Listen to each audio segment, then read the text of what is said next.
Hi, I'm Beata, psychologist and life coach, and today I want to tell you a little bit about emotions.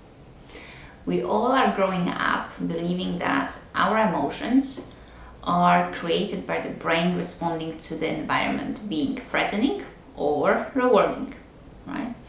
But the newest research about psychology of emotions shows us that actually your brain doesn't respond to the world. Your brain is using your past experience and past knowledge to predict and construct the experience of the world, which means that actually the emotions are assumptions, are guesses, are predictions.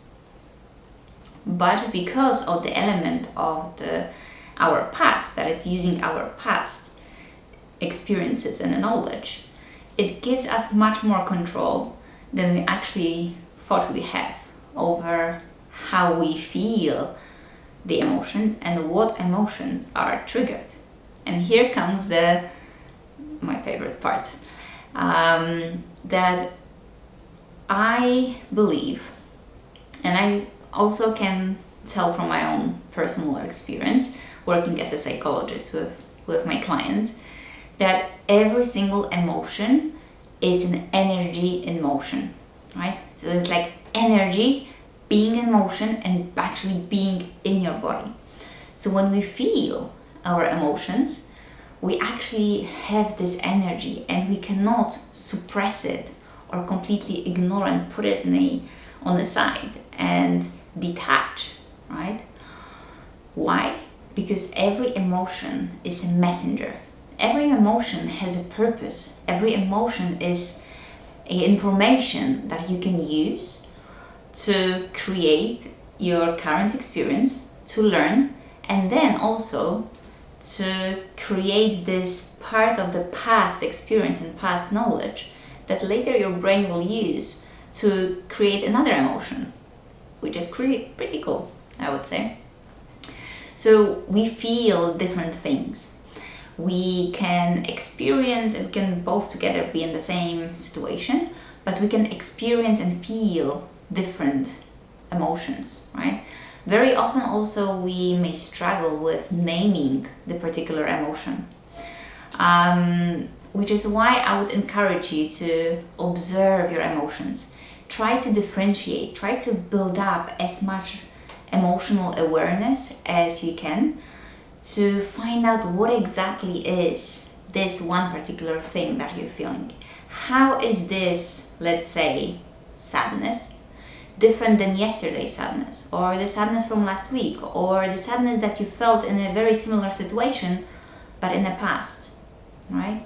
Try to learn about difference between emotions, different intensity of those emotions.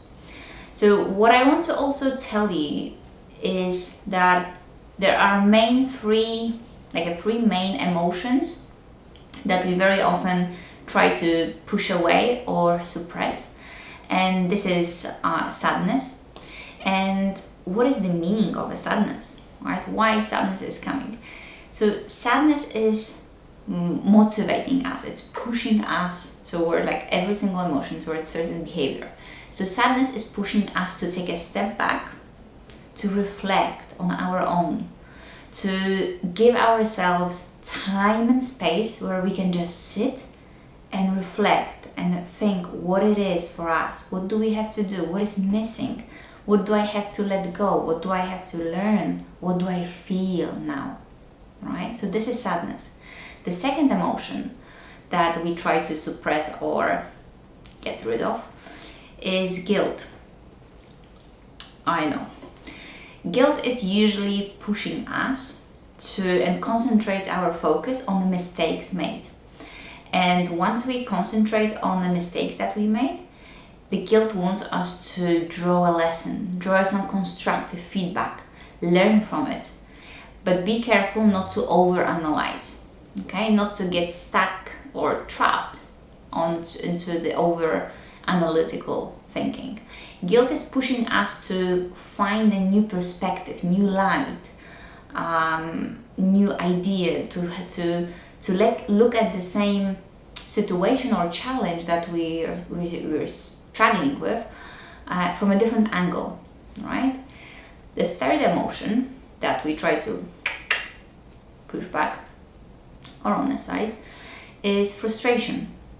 And frustration is actually the unwillingness to agree with the situation, with the current moment, whatever is happening. It also gives us great energy and fuel.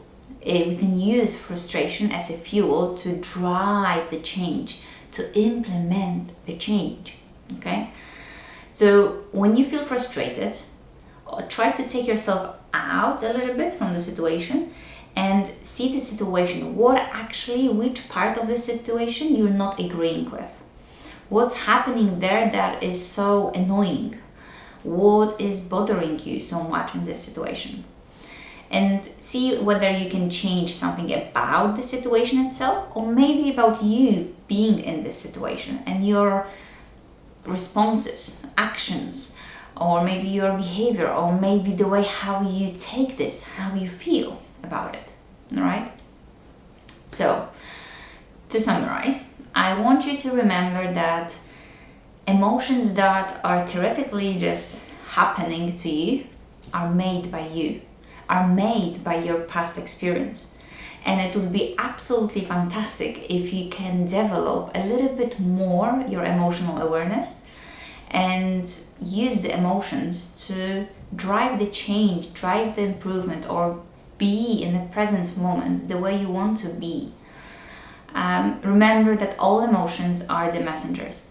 All emotions have some purpose to move us, to push us towards certain behavior. Right?